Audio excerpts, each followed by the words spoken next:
आज हम देखेंगे यूनियन बजट 2026-27 जो कि पीआरएस के वेबसाइट से मैंने ये डाउनलोड किया है, ये पीडीएफ। और सबसे शॉर्ट में और अच्छा मुझे यही लगा। मुझे लगता है ये हमारे एग्जामिनेशन के लिए मोर देन इनफ होगा। ठीक है, तो आइए हम ब्रीफ में जल्दी सारी चीज़ों को समझते हुए बजट को डिस्कस कर लेते हैं। थोड़ा सा इसको चेंज कर लेता हूँ।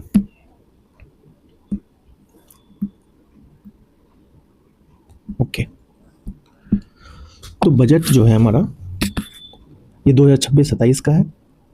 एक्सपेंडिचर क्या है? एस्टिमेटेड एक्सपेंडिचर होता है और एक रिवाइज्ड एक्सपेंडिचर होता है। जब सब कुछ पता चल जाता है कि कितना जो है आपका ये बजट एस्टिमेट है। ठीक है, बजट एस्टिमेट जो है इस साल का कितना है? 53,47,315 करोड़ 2026 और 27 में, जो कि 7.7% higher than the revised estimate of 2025 से 26। देखो 2025 से 26 जो है वो ख़त्म हो चुका है हमारा, तो इसमें पता चल गया कि कितना खर्च हुआ, तो रिवाइज्ड हो गया। ठीक है, अभी जो है 2026 से 27 का जो बजट होगा वो तो एस्टिमेट ही लगा सकते हैं कि इतना इतना देना है, लेकिन उससे तो एक्सीड भी कर सकता है, हो सके उससे कम भी खर्च हो। ठीक है, तो इसको एस्टिमेट कहते हैं, बजट एस्टिमेट कहते हैं इसको। ठीक है, तो ये 7.7% हायर देन किसके? रिवाइज्ड बजट के। ठीक है, इंटरेस्ट पेमेंट जो है 26% ऑफ द टोटल एक्सपेंडिचर हुआ है। ठीक है, यहाँ पे देख सकते हो इंटरेस्ट पेमेंट 26% टोटल एक्सपेंडिचर, जो कि 40% ऑफ रेवेन्यू रिसीट होता है। ठीक है, बजट के दो पार्ट होते हैं, एक revenue part, expenditure part. Revenue और capital part, capital expenditure, revenue expenditure, capital receipt और कैपिटल रिसीट और रेवेन्यू रिसीट। तो ये 40% ऑफ रेवेन्यू रिसीट है। ठीक है, ये वाला पार्ट हमने देख लिया। अब हम आते हैं रिसीट पे। एक्सपेंडिचर हमने देख लिया, पैसा मिला कितना सरकार को या फिर मिलेगा कितना, कितना एस्टिमेट किया गया है। Receipt other than borrowing.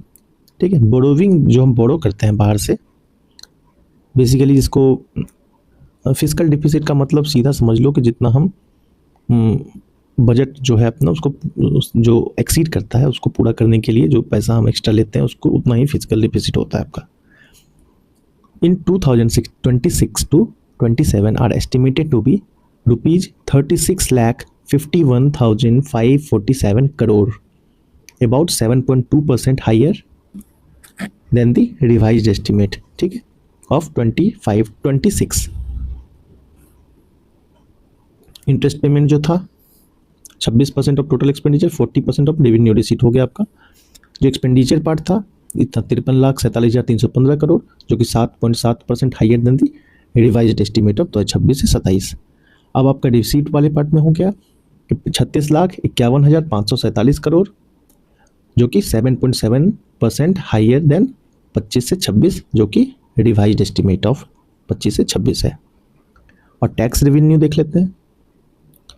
which forms major part of the receipt is also expected to increase by 8% over the revised estimate for 2026 से 27। ये कुल मिलाकर मतलब से एक चिल्ली वाला बात होता है, कितना ये लोग कर पाते हैं नहीं कर पाते हैं, ये रिवाइज एस्टिमेट जब आएगा तब पता चलेगा। फिलहाल के लिए ये डेटा है। अब जीडीपी क्या है? The government has estimated a nominal GDP growth rate of 10% in 2026 to 27। अब रियल जीडीपी क्या होता है? ठीक है, नॉमिनल और रियल जीडीपी। नॉमिनल जीडीपी में हम इन्फ्लेशन भी काउंट कर लेते हैं। ठीक है,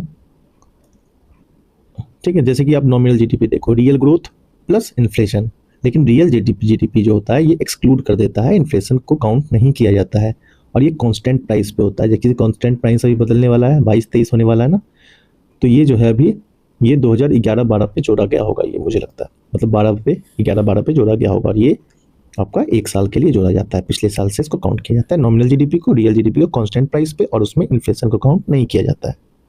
यही बेसिक डिफरेंस है दोनों के अंदर। ये पार्ट भी हमारा हो गया। अब देख लेते हैं deficit. Revenue deficit in 2026 to 27 is targeted at 1.5% of GDP. This is similar to the revised estimate of 1.5% in 2025 से 26। तो fiscal deficit in 2026 to 27 is targeted at 4.3% of GDP, lower than the revised estimate of 4.4% of GDP in 25-26. मतलब 0.1% जो है वो कम करने का बात करा गया है इसके अंदर।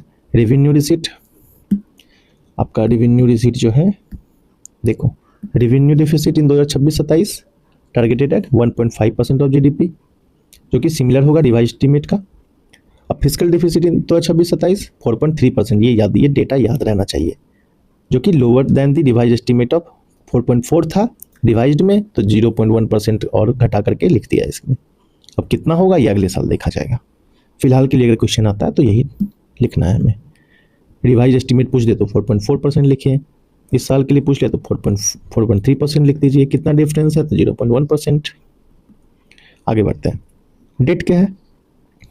Central government aims to reduce its outstanding liabilities to around 50% of GDP by March 2021। तो ये एक क्वेश्चन यहाँ पे भी बनता है कि सरकार का लक्ष्य जो है 50% मतलब जीडीपी का, इसको रिड्यूस करना कब तक का है तो 2031 का है। ये प्रोबेबल क्वेश्चन है आपका। इन 2026 से 27 outstanding liabilities are estimated to be 55.6% of the GDP. ठीक है, आउटस्टैंडिंग लाइबिलिटीज का सीधा आप मतलब समझो, यहाँ पे लिखा हुआ है ना आउटस्टैंडिंग लाइबिलिटीज, ठीक है, ये तो आपको लग रहा होगा क्या है लिखा हुआ, तो आउटस्टैंडिंग लाइबिलिटीज टारगेट जो है 50% ऑफ जीडीपी का सिंपल मतलब है कि सरकार अपने कुल कर्जे को देश की टोटल इकोनॉमी जो कि जीडीपी के आधे मतलब कि 50% तक लाना चाहती है। और बजट 2025 से 26 और 26 से 27 के मुताबिक इसके मुख्य पॉइंट इस तरीके से है ना कि टारगेट जो डेडलाइन इसका है 2031 है मार्च, ठीक है, यहाँ तक अचीव करने का लक्ष्य रखा है। अभी इसका स्टेटस क्या है कि फिनेंशियल ईयर 2025 से 26 रिवाइज एस्टीमेट के तहत लगभग 55.6% ऑफ द जीडीपी यहाँ लिखा है, और 2026-27 बजट एस्टीमेट के लिए इसे घटाकर अच्छा फिलहाल इस साल के लिए 55.6% ऑफ जीडीपी तक लाने का लक्ष्य है। ठीक है, अभी कितना है, अभी ये रिवाइज एस्टीमेट में कितना था, रिवाइज एस्टीमेट 25-26 का यहाँ नहीं लिखा हुआ है, मैं लिख देता हूँ 56.1%। अब देखो ये होता है ना कि नया जो आप सरकार जो अपनाई है, सरकार ने अपनाया है वो इस तरीके है कि पहले जो है सरकार फिजिकल डिफिसिट जो था घाटा को मेन पैरामीटर मानती थी, लेकिन अब जो है डेट टू जीडीपी रेशियो को मेन टारगेट मतलब कि मेन फोकस पॉइंट को उसको बनाया गया है। और फ़ायदा इसका क्या है कि कर्ज कम होने से सरकार को इंटरेस्ट पेमेंट, ठीक है, ब्याज पर कम खर्च करना पड़ेगा, जिससे सोशल स्कीम और इंफ्रास्ट्रक्चर के लिए ज़्यादा पैसा बचेगा। इसका यही मतलब होता है, इसका यही फ़ायदा होता है। और इस टारगेट में +1 -1 का बैंड रखा गया है, जैसे कि 49% से 51% के बीच, ताकि अनएक्सपेक्टेड सिचुएशन में बदलाव की गुंजाइश रहे। आई होप कि आप समझ गए होंगे। अब मैं आगे बढ़ता हूँ। No change in income tax slab, income tax जो स्लैब था वो चेंज नहीं हुआ है किसी भी तरीके का। ठीक है,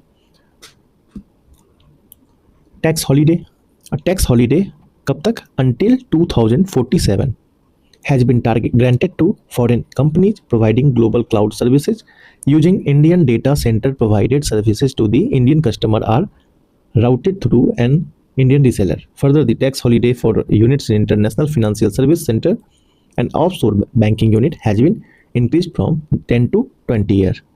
Income of IFSC unit will be taxed at 15% after this period. तो एक बार मैं इसको साफ कर लेता हूँ, उसके बाद मैं समझाता हूँ इसको कुछ डिटेल में। 1 second।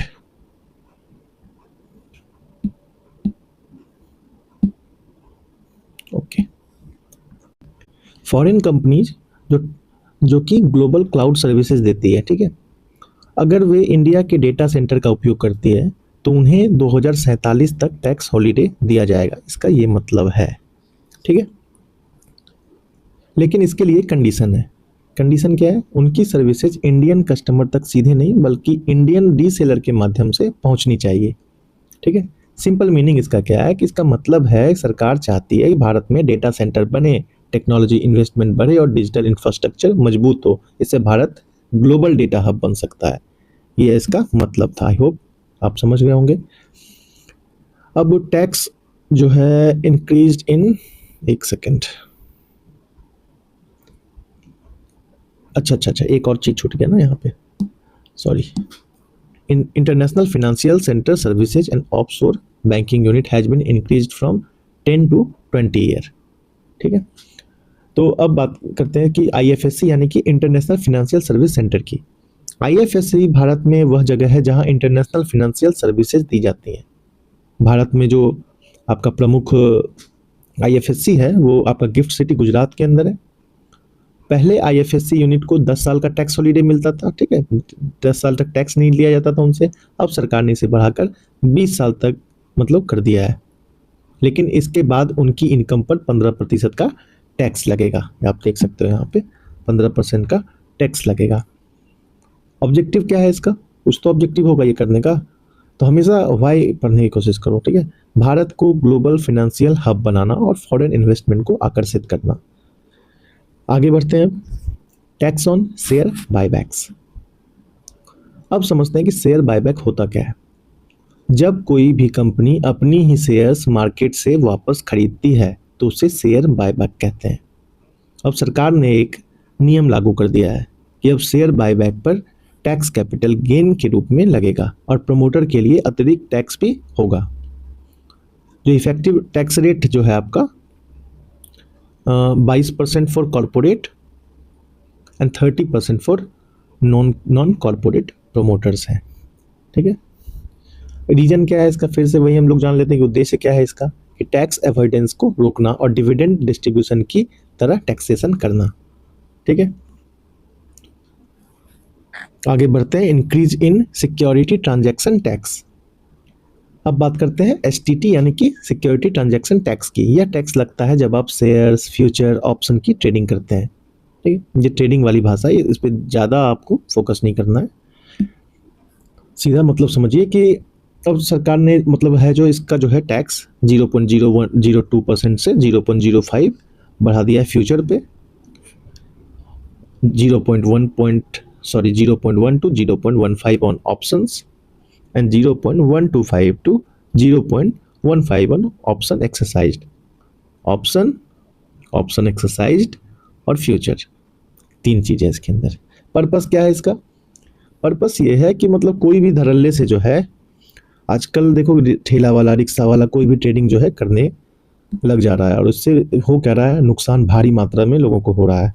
कुछ लोगों का दिवालिया निकल जाता है, क्योंकि जो यूट्यूब पे कोर्सेज वगैरह पहले ले आते थे, अब लेकिन सेबी रजिस्टर्ड आदमी ही कोर्स ला सकता है यूट्यूब वगैरह पे या फिर बेच सकता है, वरना हर कोई यही बताता फिरता था कि ट्रेडिंग करो, ये करो, मतलब लाइव स्ट्रीमिंग कर रहा है, लोग भी पैसा लगा रहे हैं, वो भी लगा रहा है, तो लाखों लाख जो पैसे थे वो लोगों के बर्बाद हो गए इस चक्कर में। तो सरकार ने उसके लिए शायद ये कदम लिया कि स्पेक्यूलेटिव ट्रेडिंग नाम होता है, स्पेक्यूलेटिव ट्रेडिंग को कम करना और रेवेन्यू को बढ़ाने का इसका उद्देश्य है। Deduction against income from mutual fund. अब बात करते हैं कि म्यूचुअल फंड डिविडेंड इनकम की। पहले क्या होता था कि अगर किसी व्यक्ति ने डिविडेंड इनकम कमाने के लिए इंटरेस्ट खर्च किया तो वह 20% तक डिडक्शन ले सकता था। ठीक है, लेकिन अब क्या नियम हो गया कि no deduction shall be allowed for interest expenditure incurred in earning dividend income और income from mutual fund units. Such deduction was allowed previously up to 20% of gross dividend और income from mutual fund units. अब कोई भी ऐसा deduction अब नहीं मिलेगा। इसका मतलब क्या है, अब डिविडेंड इनकम पर पूरी इनकम टैक्सेबल होगी। ठीक है,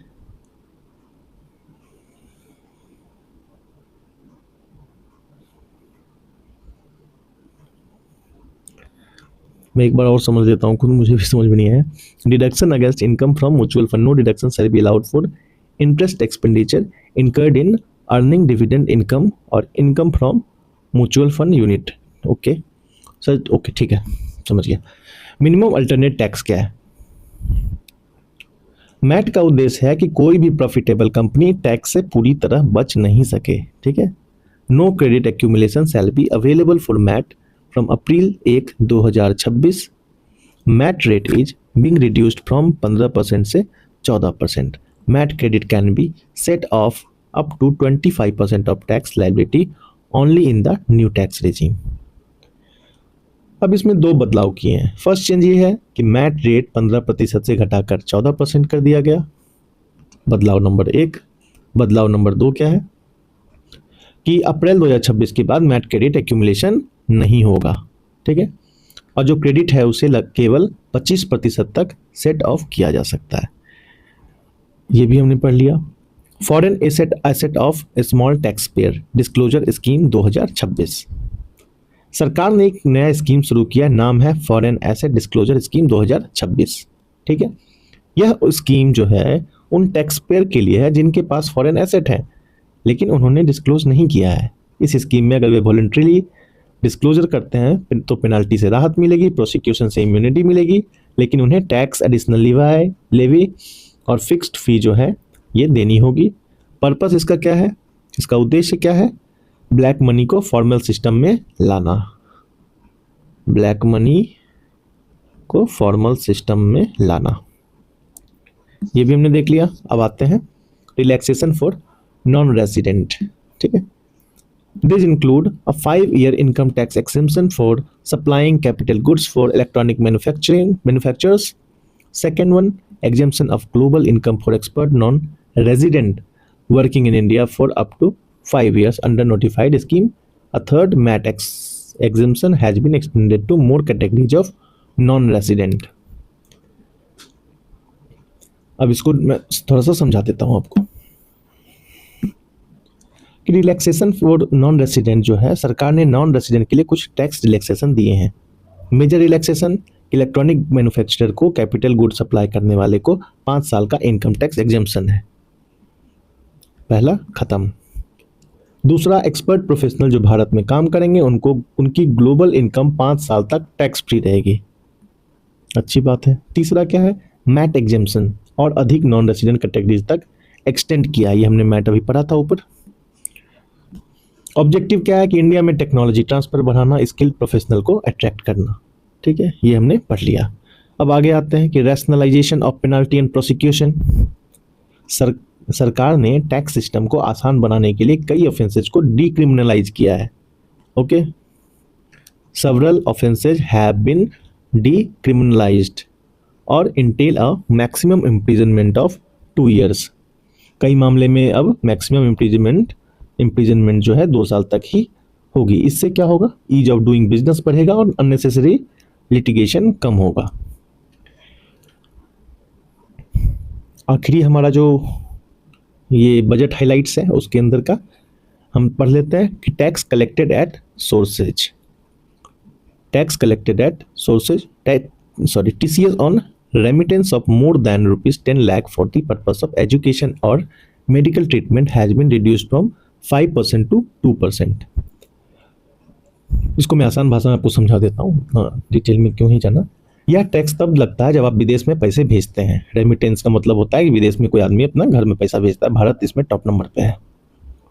अब न्यू चेंज क्या हो गया है कि एजुकेशन और या मेडिकल पर्पस के लिए अगर 10 लाख से ज़्यादा पैसा भेजते हो तो TCS जो है 5% से घटाकर 2% कर दिया गया है, 5% से घटाकर 2% कर दिया गया है। ओवरसीज टूर पैकेज पहले क्या था, 5% या 20% TCS लगता था, अब क्या लगेगा, सिर्फ 2% TCS लगेगा। TCS मतलब टाटा कंसल्टेंसी सर्विस नहीं है, टैक्स कलेक्टेड एट सोर्स है, ठीक है। इससे इंटरनेशनल ट्रेवल और एजुकेशन थोड़ा आसान होगा, इसका ये पर्पस है, ऑब्जेक्टिव है। फाइन,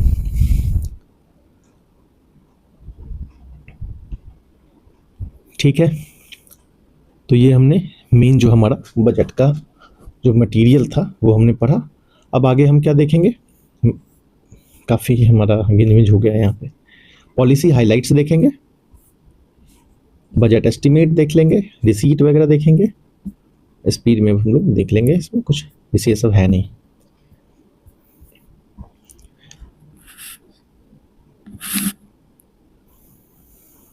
पॉलिसी हाइलाइट्स के अंदर सबसे पहला है हमारा finance and economy. A high level committee on banking for Viksit Bharat will be set up to review the sector. The foreign exchange management non-debt instrument rule will be reviewed to simplify framework for foreign investment. Individual person resident outside India PROI will be permitted to invest in equity instrument of listed Indian companies through portfolio investment scheme. मैं आपको सब समझाता हूँ, पहले मैं एक बार इसको read कर लेता हूँ। The investment limit under this scheme will be increased from 5% to 10% for individual PROI. A market making framework with access to fund and derivatives on corporate bond indices and total return swap on have been proposed. An incentive of rupees 100 crore have been announced for single bond issuance of more than। तो ठीक है, हम इसको detail में समझ लेते हैं। Banking for Viksit Bharat के नाम से मतलब एक हाई लेवल कमेटी जो है वो सेटअप हुई है। ठीक है, एक सरकार ने एक high level committee on banking for Viksit Bharat बनाएगी। अब सवाल क्या है कि यह समिति क्या करेगी, क्या काम होगा बैंकिंग। तो काम इसका होगा कि बैंकिंग सेक्टर की समीक्षा करेगा, बैंकिंग सिस्टम को मॉडर्न बनाना इसका काम है, और यह देखना कि बैंकिंग भारत की इकोनॉमिक ग्रोथ को कैसे तेज कर सकती है। ओके, तो एग्जाम पॉइंट ऑफ व्यू से अगर देखें तो क्वेश्चन आ जाएगा कि विकसित भारत के लिए बैंकिंग रिफॉर्म का क्या महत्व है, इस टाइप से क्वेश्चन आ सकता है। तो फॉरेन इन्वेस्टमेंट रूल सिंप्लीफिकेशन, जो अब देखे होंगे कि सरकार फॉरेन एक्सचेंज मैनेजमेंट रूल को सरल बनाने वाली है, आसान बनाने वाली है। इसका सीधा मतलब है कि विदेशी निवेशक जो है, हमारे जो इन्वेस्टर हैं भारत में निवेश करना उनके लिए आसान हो जाएगा। जब विदेशी कंपनी भारत में निवेश करेगी तो इंडस्ट्रीज बढ़ेगी, जॉब्स बढ़ेंगे, इकोनॉमी मजबूत होगी। ठीक है, PROI इन्वेस्टमेंट जो है, PROI इन्वेस्टमेंट जो है, पहले लिमिट क्या थी 5%, अब क्या हो गई 10%। ओके, इससे क्या होगा, भारत का जो शेयर मार्केट होगा वो मजबूत हो जाएगा। क्या होगा, शेयर मार्केट मजबूत होगा, फॉरेन कैपिटल बढ़ेगा। अब कॉर्पोरेट बॉन्ड मार्केट जो है, सरकार कॉर्पोरेट बॉन्ड मार्केट को भी मजबूत करना चाहती है। यहाँ देखो, derivative on corporate bond indices and total return swap on corporate bond. सरकार कॉर्पोरेट बॉन्ड मार्केट को भी मजबूत करना चाहती है। कॉर्पोरेट बॉन्ड का मतलब क्या होता है कि जब कोई कंपनी बाजार से पैसा उधार लेती है, सरकार ने इसके लिए दो चीज़ें जो है प्रस्तावित की हैं। पहला कि मार्केट मेकिंग फ्रेमवर्क, दूसरा टोटल रिटर्न स्वैप्स। इससे कंपनियों को पैसा जुटाने में आसानी होगी। एक और इसके अंदर है कि इंसेंटिव हंड्रेड कंडीशन, तो म्युनिसिपल बॉन्ड के लिए भी 100 करोड़ का प्रावधान यहाँ पे है। ठीक है, इसको भी हम लोग यहाँ पे ढंग से पढ़ेंगे, ये वाला इंपॉर्टेंट है थोड़ा, कि अब नगर पालिका जो है वो भी म्युनिसिपल बॉन्ड जारी करेगी। अगर कोई नगर पालिका 1000 करोड़ का बॉन्ड जारी करती है, ठीक है, यहाँ पे देखो लिखा हुआ है 1000 करोड़ का बॉन्ड जारी करती है, तो सरकार उसे 100 करोड़ का इंसेंटिव देगी। 100 करोड़ इंसेंटिव कितने पे, 1000 करोड़ के बॉन्ड इशू करने पे। किसको, म्युनिसिपैलिटी को। ओके, इससे क्या होगा, ऑब्जेक्टिव क्या है, हमेशा ऑब्जेक्टिव ढूंढिए कभी भी किसी चीज का। वाई, ये क्वेश्चन आना चाहिए माइंड में। इससे होगा क्या, होगा यही कि शहरों का इंफ्रास्ट्रक्चर सुधरेगा। और क्यों ही भला, मतलब इसका मतलब म्युनिसिपैलिटी में अगर कर रहे हैं तो नॉर्मल सी बात है कि अर्बन डेवलपमेंट होगा, शहरों का इंफ्रास्ट्रक्चर सुधरेगा। आई थिंक ये हमने समझ लिया। अब आगे बढ़ते हैं इंडस्ट्री एंड कॉमर्स के ऊपर। स्कीम एक लाया गया है to revive 200 legacy industrial cluster through updated technology and infrastructure. An integrated program for the textile sector will be introduced with 5 subpart। देखो, इतना डिटेल में जाने से बेहतर है मैं आपको ढंग से समझा देता हूँ इसको। मतलब रिवाइव करना चाहती है सरकार इंडस्ट्रियल क्लस्टर को। 200 पुराने इंडस्ट्रियल क्लस्टर जो हैं, ठीक है, उनको रिवाइव करेगी। क्लस्टर का मतलब क्या होता है, एक जगह पर कई इंडस्ट्रीज, इसको क्लस्टर कहते हैं। सरकार इन क्लस्टर में टेक्नोलॉजी इंफ्रास्ट्रक्चर को मॉडर्न बनाएगी, इससे इंडस्ट्रियल प्रोडक्शन बढ़ेगा। टेक्सटाइल सेक्टर प्रोग्राम जो है आपका, टेक्सटाइल सेक्टर भारत की इकोनॉमी में बहुत ज़्यादा इंपॉर्टेंट है। ठीक है, एक बहुत बड़े पैमाने पर ये जो है जॉब देता है लोगों को। इसीलिए सरकार एक बड़ा प्रोग्राम ला रही है जिसमें 5 स्कीम्स हैं। पहला स्कीम क्या है, मैं हाईलाइट करता चलता हूँ। पहला स्कीम क्या है आपका, नेशनल फाइबर स्कीम। दूसरा, textile expansion and employment scheme. तीसरा, national handloom and handicraft scheme. Tex eco initiative चौथा है। पांचवा, समर्थ 2.0 है। ये सारी स्कीम्स इंपॉर्टेंट है क्योंकि ये बजट में मेंशन्ड है। ठीक है, इसका उद्देश्य क्या है? टेक्सटाइल एक्सपोर्ट को बढ़ाना, रोजगार को बढ़ाना। To strengthen khadi, handloom and handicraft, Mahatma Gandhi Gram Swaraj initiative have been proposed to enable the creation of champion SME. ठीक है, एसएमई का मतलब MSMEs, medium and small enterprises जो होता है। Following initiatives are proposed: SME growth fund with outlay of rupees 10,000 crore, 10,000 crore जो है MSME के ग्रोथ के लिए दिया गया है। Top up of self reliant India fund and liquidity support. Mahatma Gandhi Swaraj gram Swaraj initiative जो है खास करके खादी, हैंडलूम, हैंडीक्राफ्ट को मजबूत करने के लिए है। ठीक है, चैंपियन एसएमई में सरकार चाहती है कि छोटे उद्योग चैंपियन एसएमई बने। इसके लिए 3 कदम उन्होंने उठाया। 10,000 करोड़ का एसएमई ग्रोथ फंड दिया, सेल्फ रिलायंट इंडिया फंड बढ़ाया जाएगा, लिक्विडिटी सपोर्ट दिया जाएगा। ठीक है, तो ये हमने डिटेल में देख लिया। अब आते हैं हम कहाँ? इंफ्रास्ट्रक्चर पे। इंफ्रास्ट्रक्चर पे जो है सरकार ने इस क्षेत्र में बड़ा निवेश किया है। ठीक है, पब्लिक कैपिटल एक्सपेंडिचर पहले था कितना? 11.2 लाख करोड़, यहाँ पे देख सकते हो। अब कितना है? 12.2 lakh crore. And infrastructure risk guarantee fund will be set up to strengthen the confidence of private developers. 5 tourism destination will be developed in the Purvodaya states। 5 जो टूरिज्म के लिए जो डेस्टिनेशन है वो डेवलप कहाँ किया जाएगा? नॉर्थ ईस्ट स्टेट्स के अंदर। 4,000 electric bus will be allocated to the region. 4,000 बसें चलवाई जाएंगी। A dedicated freight corridor will connect Surat to Dankuni and 20 new national waterways will be operationalized in the next 5 years.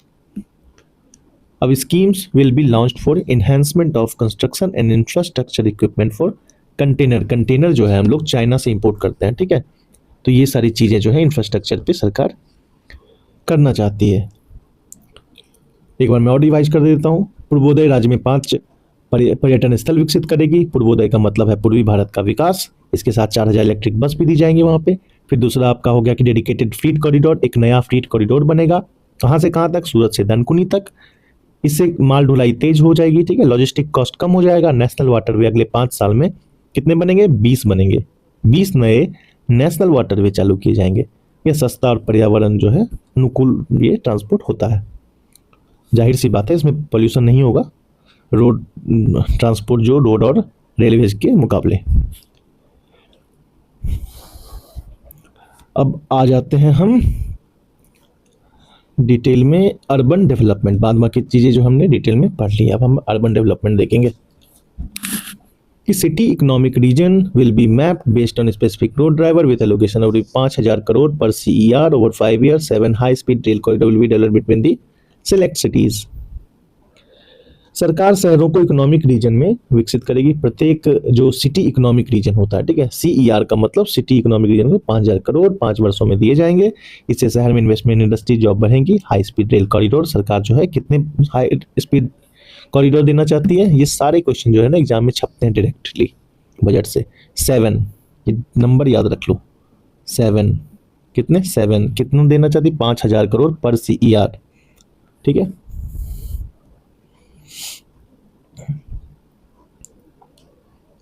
ठीक है, चलो ये तो हो गया हमारा। अब लेबर एंड एम्प्लॉयमेंट के पे बात कर लेते हैं। सरकार रोजगार पर भी ध्यान दे ही रही है। एक नई समिति बनेगी, उसका नाम क्या होगा? Education to employment and enterprise committee. ठीक है, will be establish to develop the service sector. Service sector के लिए ये डेवलप किया जाएगा। यह समिति देखेगी कि एजुकेशन को जॉब से कैसे जोड़ा जाए, इंटरप्रेन्योरशिप कैसे बढ़े, या AI के इम्पैक्ट को भी स्टडी करेगी। ठीक है, जॉब के ऊपर। अब आगे बढ़ते हैं। Education, 5 university township will be created in the industrial and logistic corridors. Support will be provided to the Indian Institute of Creative Technologies, Mumbai, to establish animation, visual effect, gaming and comic content creator lab in 15,000 secondary school and 500 colleges. अब सरकार जो है education sector में भी बड़े कदम उठा रही है, यूनिवर्सिटीज टाउनशिप बनाने जा रही है। 5 यूनिवर्सिटी टाउनशिप होंगे। कितने होंगे, ये नंबर याद रख लो यार, 5। इससे एजुकेशन इंडस्ट्री का कनेक्शन बढ़ेगा। क्रिएटिव टेक्नोलॉजी लैब कितने बनेंगे, 15,000 स्कूल, सेकेंडरी स्कूल और 500 कॉलेजेज। ये नंबर याद रखना बस, कॉलेज 15,000 सेकेंडरी स्कूल्स और 500 कॉलेजेज। क्या होगा, एनिमेशन, गेमिंग, विजुअल इफेक्ट, ये सब सिखाएगा ताकि क्रिएटिव इकोनॉमी को बढ़ावा दे, ऑरेंज इकोनॉमी को बढ़ावा दे। मोदी जी रील वील बनवाने का बात करते रहते हैं युवाओं से, तो उसी के रास्ते में ये कदम उनका बढ़ चुका है। अब हम लोग एनर्जी देख लेते हैं। Outlay of electronic component will be raised from 22,919 crore to इतना। Dedicated rare earth corridor will be established in Orissa, Kerala, Andhra Pradesh and Tamil Nadu. Okay, इसको मैं हाइलाइटर ले लेता हूँ यहाँ से।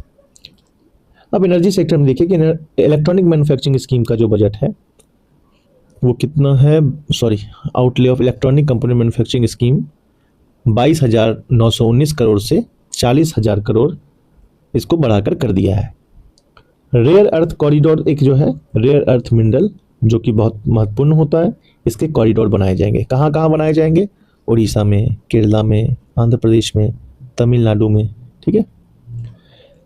कार्बन कैप्चर टेक्नोलॉजी के बारे में, अब carbon capture utilisation, carbon capture technology, CCUS के नाम से इसको जाना जाता है। साइंस एंड टेक्नोलॉजी में इसको हम डिटेल में पढ़ते हैं यूपीएससी के अंदर, यहाँ पे उतना इंपॉर्टेंट, मतलब कि कार्बन जो है उसको किसी तरीके से, एक तरीके से आप देख लो कि बहुत सारा कार्बन, जैसे फॉरेस्ट भी जो होता है ना वो कार्बन को कैप्चर करता है, इस तरीके से समझो।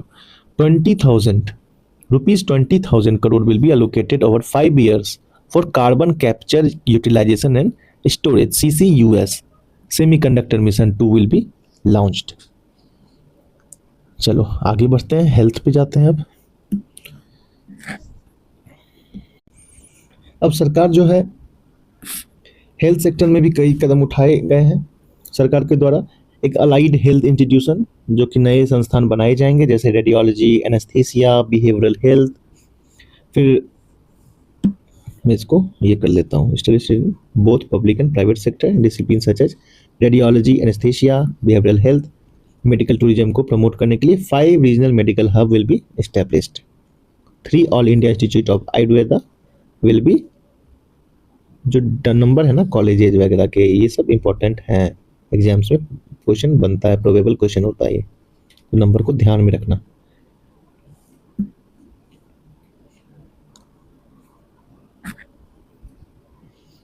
अब फार्मास्यूटिकल देख लेते हैं। फार्मास्यूटिकल सेक्टर जो है, बायो फार्मा शक्ति स्कीम जो है, यह योजना biologics, biosimilars to enable develop domestic production of biologics, biosimilar, the bio pharma Shakti strategy for healthcare advancement through knowledge technology innovation scheme will be implemented for 5 years with an outlay of rupees 10,000 crore. 3 national institute of pharmaceutical education and research will be established and 7 existing institutions will be upgraded. मतलब कि biologics, biosimilar के domestic production को बढ़ाएगी। Budget 10,000 crore है इसका। Duration जो है इसका 5 साल है। फिर एक नाइपर जो है आपका national institute of pharmaceutical education and research, expansion करेगी सरकार। 3 नए ऐसे इंस्टीट्यूशन बनाएगी और 7 एग्जिस्टिंग इंस्टीट्यूशन को अपग्रेड करेगी। ये इसका फार्मास्यूटिकल में प्लान है इस साल। आई थिंक आप समझ गए होंगे। आगे बढ़ते हैं एग्रीकल्चर पे। एग्रीकल्चर जो है आपका, अंत में एग्रीकल्चर देख करके ये फिर अपना पॉलिसी हाईलाइट खत्म हो गया। फिर बजट एस्टिमेट बचा, क्योंकि लेक्चर लंबा हो गया तो इसको 2 पार्ट में कोशिश करेंगे इसको खत्म कर दें। ठीक है। तो एनिमल हस्बेंड्री सपोर्ट जो है, एग्रीकल्चर अंत में हम पढ़ लेते हैं। सरकार कोऑपरेटिव मेंबर्स को टैक्स डिडक्शन देगी। ठीक है। Deduction will be extended to cooperative member. कौन किन को देगी, supplying cotton seeds and cattle feed. The animal husbandry sector will be supported through a credit linked subsidy programme. A coconut promotion scheme will be implemented to increase production. Animal husbandry support मतलब कि पशुपालन को बढ़ावा देने के लिए linked credit link subsidy programme शुरू होगा। कोकोनट प्रमोशन स्कीम लाया गया है। तो पॉलिसी हाइलाइट्स में हमने finance, industry, infrastructure, education, health, agriculture, pharmaceutical, labour employment, सारे चीज़ों को देखा हमने। आज क्या देखा बजट हाइलाइट्स और policy highlights. Majority of the question तो यहीं से पूछता है कोई एग्जाम में, लेकिन हम पूरे बजट को आपको ढंग से समझा देंगे। ठीक है, इस वीडियो को देखने के बाद मुझे नहीं लगता कोई भी वीडियो आपको देखने की आवश्यकता पड़ेगी। हर एक चीज़ को तोड़ के अच्छे तरीके से इसमें हम लोग डिटेल करेंगे। कुछ है ही नहीं है, मात्र 2 पेज है, मतलब 20 मिनट का मुश्किल से अगला वीडियो बनेगा। मेरा वीडियो बनाने का ये उद्देश्य था कि मैंने काफ़ी वीडियो खोजा जो ओरिजिनल कंटेंट से बनाया गया हो। सब लोग अपना अपना पीपीटी बनाकर, मतलब पीपीटी के फॉर्म में वो अपना लेक्चर को बनाते हैं, फिर उसके बाद देते हैं, तो वो क्रेडिबल नहीं लगता मुझे लगा कि मुझे एक वीडियो बनाना चाहिए एक ओरिजिनल सोर्स से, जो एक क्रेडिबल हो, लोगों को भरोसा हो और मतलब कि याद भी रह जाए। ठीक है, तो वीडियो अच्छा लगा है तो लाइक करिए इसको और चैनल को सब्सक्राइब कीजिए, और इसका पार्ट 2 कल मैं लेकर आता हूँ। ठीक है, धन्यवाद, मिलते हैं नेक्स्ट लेक्चर में।